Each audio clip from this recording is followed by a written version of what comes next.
The following podcast includes scary stories with content that could be triggering to some listeners. Listener discretion is advised.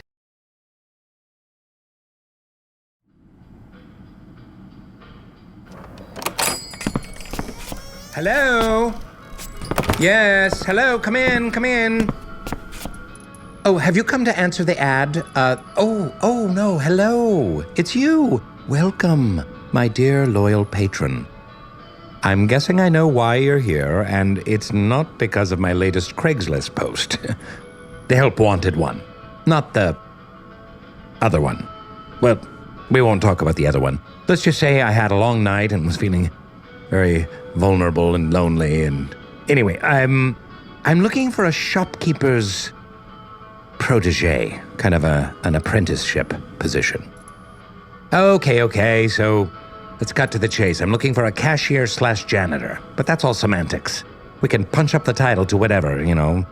I know how much the Gen Z hipsters love their job titles. How about associate producer? Chief marketing executive. I don't care. It's been so hard to find qualified candidates. Seems like nobody actually wants to work these days. You have to surround yourself with people who want to work. Kim Kardashian. Anyway, listen to some of these candidates. Ugh. Hey Terry, my name is Daniel. I saw your ad and I want to apply to be the shopkeeper's assistant. I think I'd be great for it. Alright, a little bit about me. My favorite movie's Morbius.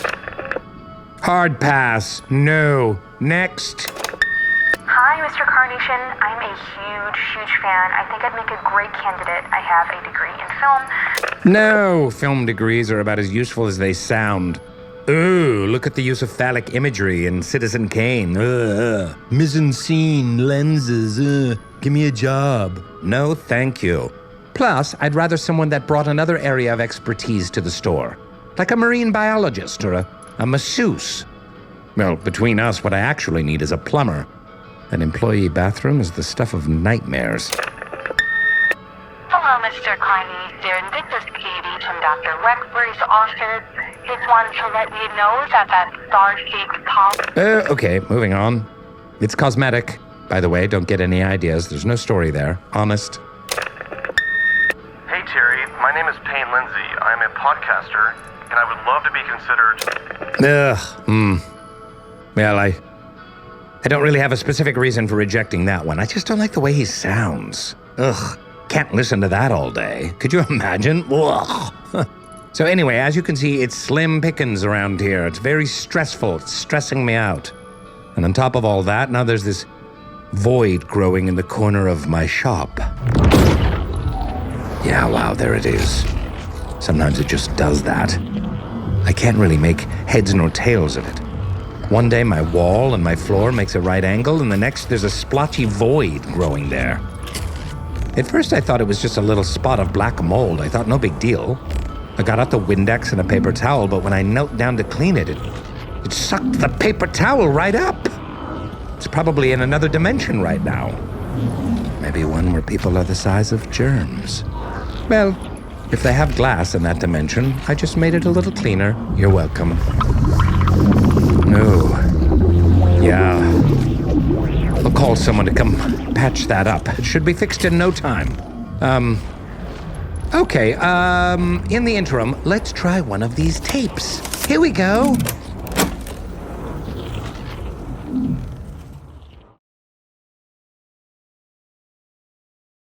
I'd say almost 30 years ago. This would have been in the mid-'80s. I was in my mid-20s. I was a young college teacher.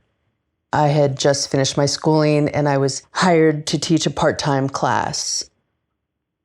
They were night classes and they were at a branch of a big university. And this branch was kind of in a rural area. It was really isolated. It was lots of woods around it, kind of a dark, isolated spot.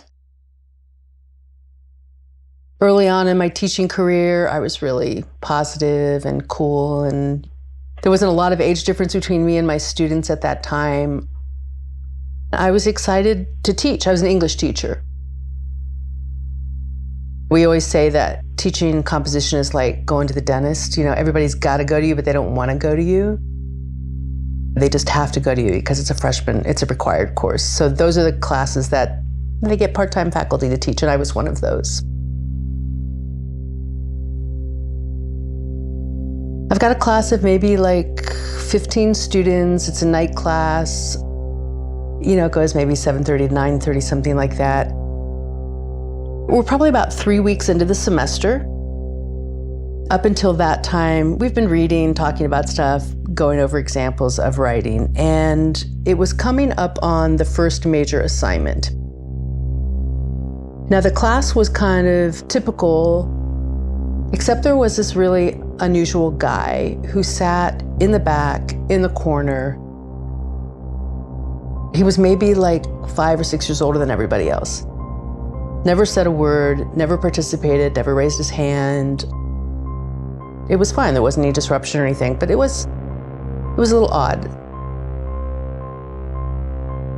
Our first assignment for this class was to write what we were calling a process analysis paper. It was like a how-to paper, like how to make a pizza, how to paint a house, how to walk your dog, so that students could show that they knew how to write in sequence and write for a particular audience. I assigned this essay.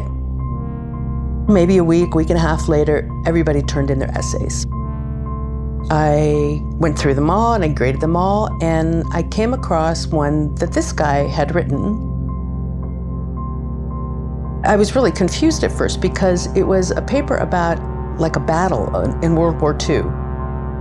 I didn't know what this was that I was looking at. It took me a few minutes to realize it was probably a paper that he wrote for history class, and he thought he would try to turn in to get credit in my class. I didn't know what was going on, but I thought, well, you know, I'm gonna give him the benefit of the doubt, even though, you know, maybe he doesn't deserve it. I'm gonna give him the benefit of the doubt, and I'm gonna say that he can do it over again. I handed back all the papers and I asked him to wait after class. He hung out, and I approached him and I said, I don't know what this is, but it's not the assignment, and I'm going to pretend that you misunderstood what I was asking for. So I'm going to give you another week to write the paper that you need to write in order to pass this assignment, and then we'll just call it even. I'll pretend that this didn't happen.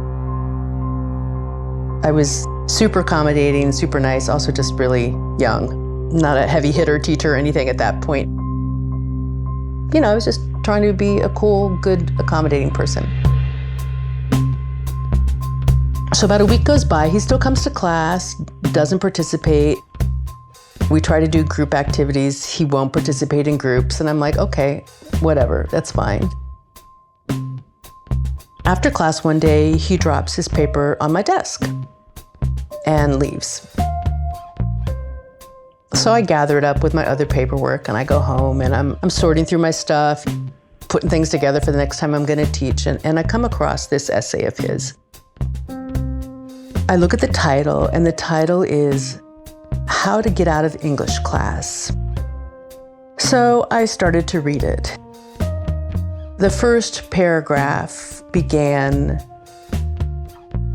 Step 1, figure out your teacher's schedule. Watch the way she walks, watch what she's carrying, follow her down a particular hallway. Each of these kind of steps, they were in paragraph form, so there were details. I was beginning to feel a little uncomfortable. The second step was figure out where she parks. I was parking in a really isolated spot. It was this faculty lot. Very dark. This was a really small campus, so maybe there were only a handful of teachers in the whole building by that time. I was still curious about where this was going and getting very nervous. The third step, find out which car is hers. Fourth step, What time does she get to her car? The fifth step, cut her brake lines. After that step, I was kind of paralyzed, thinking, oh wow. Okay, what is this that I'm reading here? What is this I'm reading? I think it went on to describe what would happen on the highway as I was driving, or as this theoretical teacher was driving. The car will go 55, it's going 60 on the highway. She'll begin to lose control, it'll veer off the highway, it'll crash into a tree, a wall. And that's how you get out of English class. It was a really well-written paper. And this guy wasn't a good writer, because I'd seen his writing in class. You know how a student writes after 3 weeks of looking at in-class writing, languages that he'll use, or grammatical errors that he'll have. This wasn't his writing. What I understood is that there was somebody else involved in this. It wasn't just him sitting down and writing a paper, it was him and somebody else. What did he say to this person? What were they doing when they wrote this? I mean, my mind was just going. You're not just walking by one person on a dark road, you're walking by two guys on a dark road.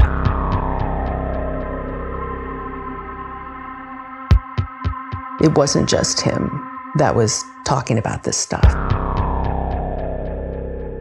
I was very scared.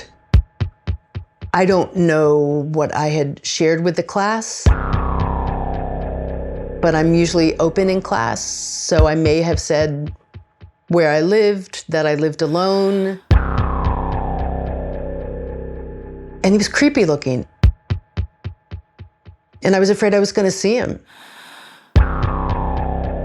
I was trying to figure out what to do next, and I decided I would call his bluff. So I graded his paper. I made a couple little marks here and there.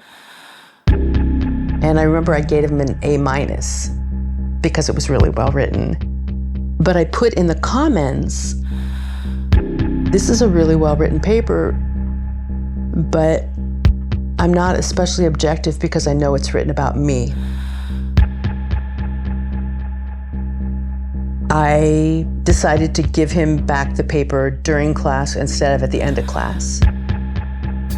I set it on his desk, face down, continued to teach, made sure I didn't look at him, but I could see that he had picked it up and glanced at it. I just remained focused and pretended that nothing had passed at all between us. There were things I could have done. I could have talked to the dean, I could have talked to a chair, I could have talked to somebody. I was nervous to go out to my car. By the time class was over, it was very dark. There were very few people left on campus. I walked out to my car, and it was pretty much surrounded by woods and a big pond. I looked all around me. I held my keys in my hand, thinking that maybe that could offer some protection. I didn't see anybody. I was scared for a long time after that. He never showed up in my class again. There was always, for me, the possibility that he was going to show up again. So that fear and that anxiety remained. When I would go to my car after class, I was still afraid. Maybe a few weeks later, I was pulling up to a gas station. I saw him. He was pumping gas for the car in front of me. I kind of freaked out. I backed up and I sped out and I raced out of there. I guess I didn't realize until that point how really scared I had been.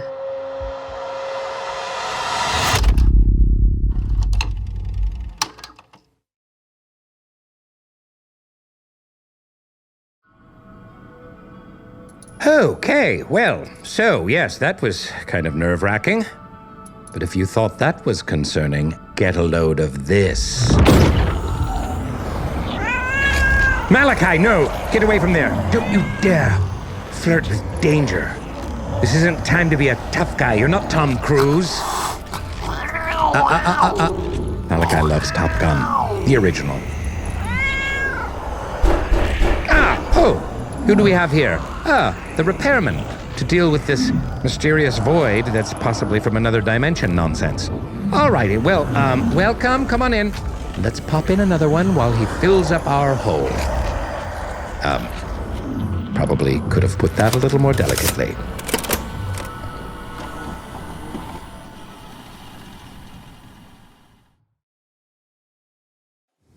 This took place in 2010.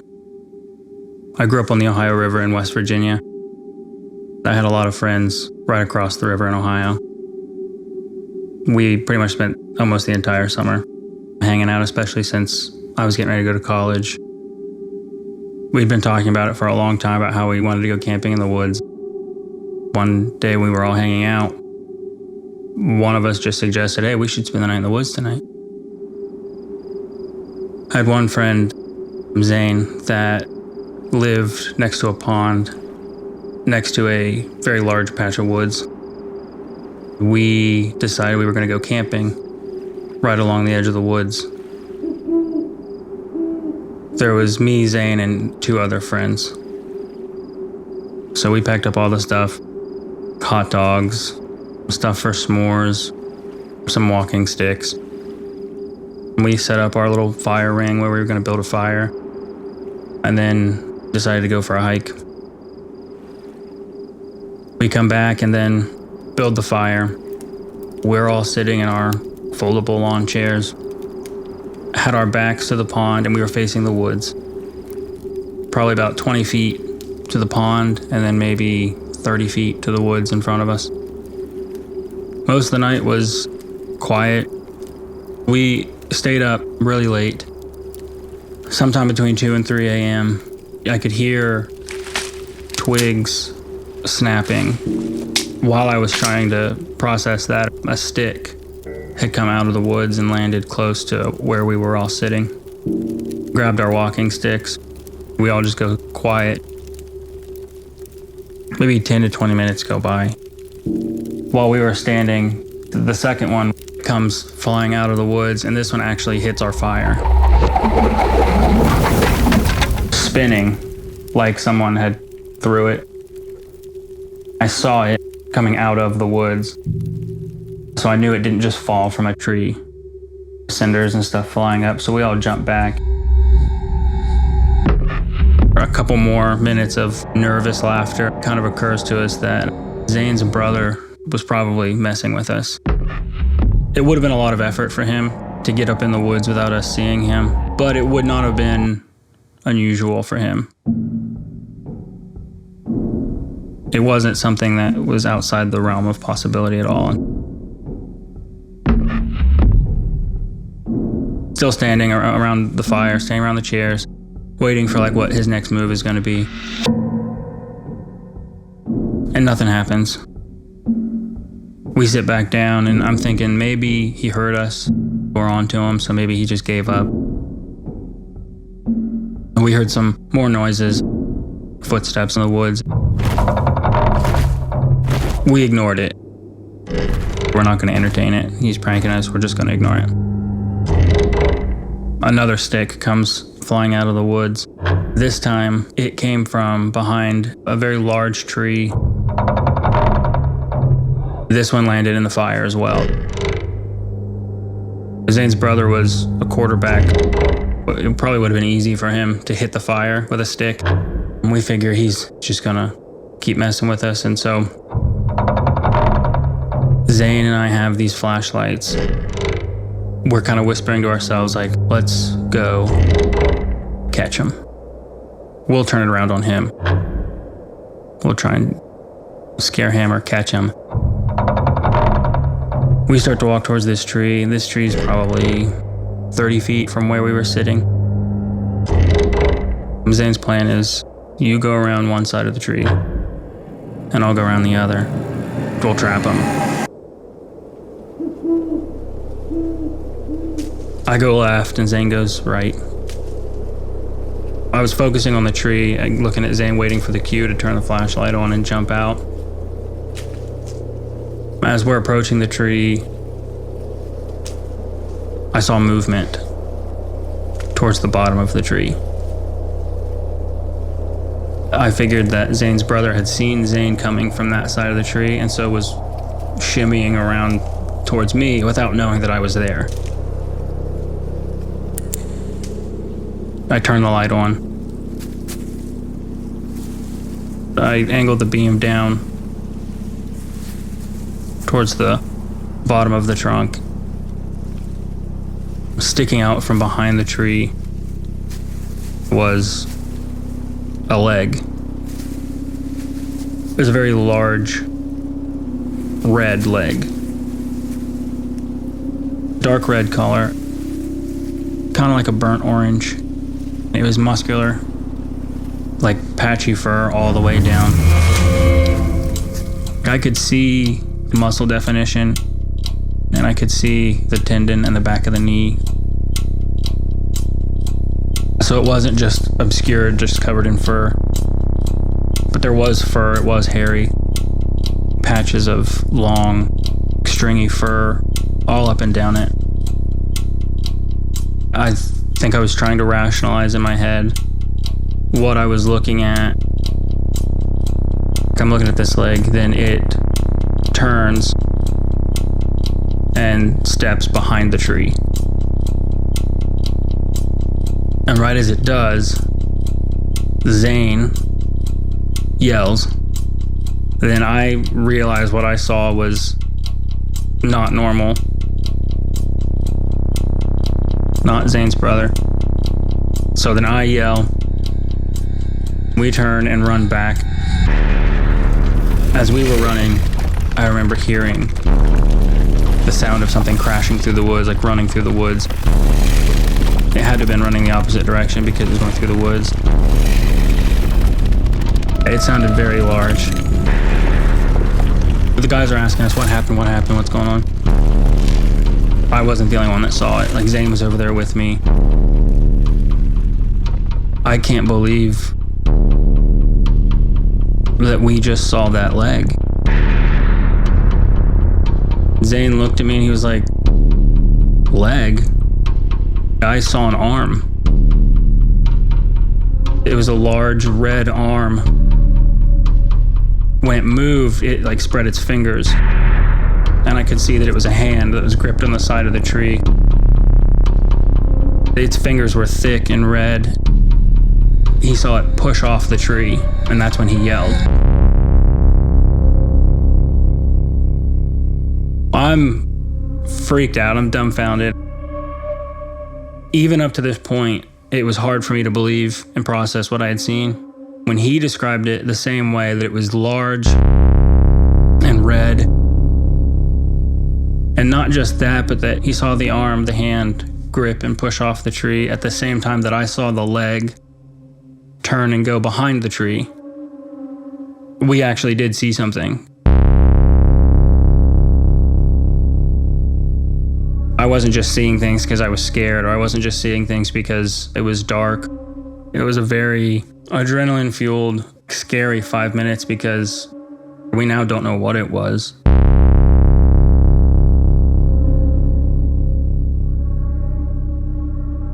And it's out there.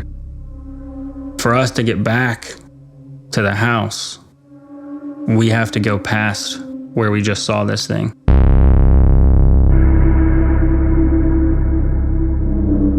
We did not want to go past where we saw that thing to get back to the house. We stayed up for most of the rest of the night. We eventually went into the tent and just talked about what it could have been, what we thought it was. And as soon as the sun was up, we ran back to the house. We didn't pack any of the stuff up. We left everything out there.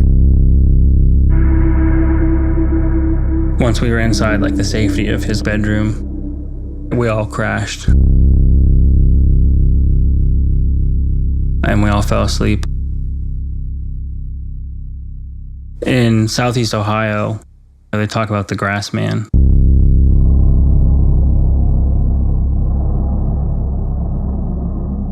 Ohio's version of Bigfoot. Growing up right on the Ohio River and with my friends living in Southeast Ohio, like the Grassman was something we had heard a lot about.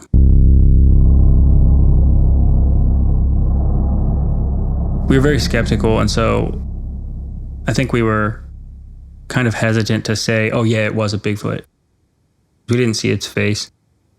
We got an idea of how big it was.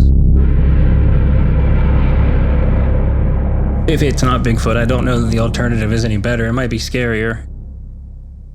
If it was a person out there messing with us, they would have had to go into great lengths to do that. If it wasn't a person, I genuinely have no idea what it could have been.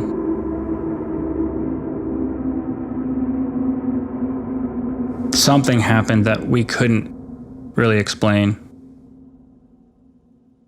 We didn't go in the woods anymore after that. We had friends that were like, no, we should go. Me and Zane were like, no. Like, if you want to go camp over there, that's fine. I'm not going.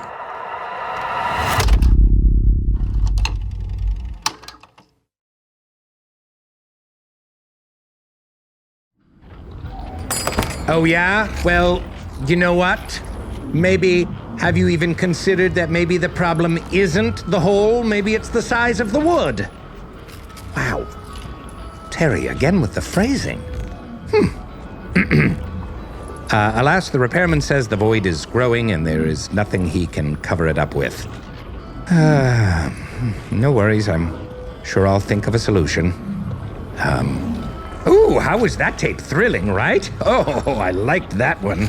I loved putting that one in. I never want to pull it out. There I go again. It really is just... Anyway. Oh, looks like Malachi liked that one as well. He doesn't want me to pull it out either. Woo! Malachi, you've got a case of the zoomies. Whoa, slow down, Malachi. Slow down, not so fast. Oh, no, you're getting too close to the void. Malachi, you're at Mach 10. I'm gonna need you down to Mach 2. No, Malachi. Oh, good, yes, okay. You zoom around over on the other side of the room. That's fine, Malachi. Well, maybe this growing void in the corner isn't so bad, you know? Maybe it's kind of a friendly void. Or like a shy void. Nobody puts void in a corner. Okay, oh, whoa, okay. Does not like Dirty Dancing references. Noted. Well, folks, there's always something truly exciting happening at Radio Rental. You're going to want to come again and again. And I want you to. Feel free to enter me anytime. I mean, well, you know what I mean. Dear listener, please don't cancel me.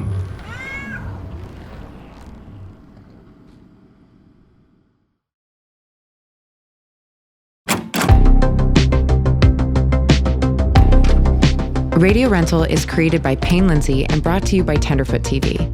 Lead producer is Eric Quintana. Executive producers are Payne Lindsay and Donald Albright. Hosted by Rainn Wilson as his character, Terry Carnation. Written and produced by Meredith Stedman. Supervising producer is Tracy Kaplan. Associate producer is Jaja Muhammad. Editing by Eric Quintana, Mike Rooney, Sean Nerney, and Sydney Evans. Additional writing by Mark Lachlan. Sound design, mix, and master by Cooper Skinner. Additional sound design and mixing by Devin Johnson. Original score by Makeup and Vanity Set. Video editing by Dylan Harrington. Cover artwork by Trevor Eiler and Rob Sheridan. Special thanks to Oren Rosenbaum and the team at UTA, the Nord Group, Station 16, Beck Media and Marketing, and the team at Cadence 13. If you have a radio rental story that you'd like to share, please email us at yourscarystory@gmail.com or contact us via the form on our website, RadioRentalUSA.com. Follow us on Instagram and Twitter at Radio Rental. You can also follow the illustrious Terry Carnation on social media. Just search at Terry Carnation. On behalf of the Radio Rental store, we'd love it if you'd subscribe, rate, and review. Thanks for listening.